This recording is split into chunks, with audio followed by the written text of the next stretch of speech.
Similarly, financial education and financial inclusion. If we're going to be part of this financial reform family, we need to know our siblings well. So we hear about financial inclusion a lot, and that's a brother or sister of financial education without doubt. And there's also an interdependence there.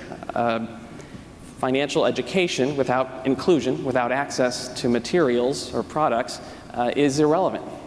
But financial access without education is dangerous. And we've seen it a lot of places. Countries will have credit cards before people are ready to use them, and over-indebtedness results.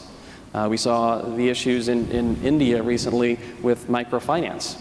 Microfinance is a good thing, access is a good thing until it's misused. And sometimes it's misused not just because of bad players on the supply side, but because of bad decisions on the demand side, the consumers.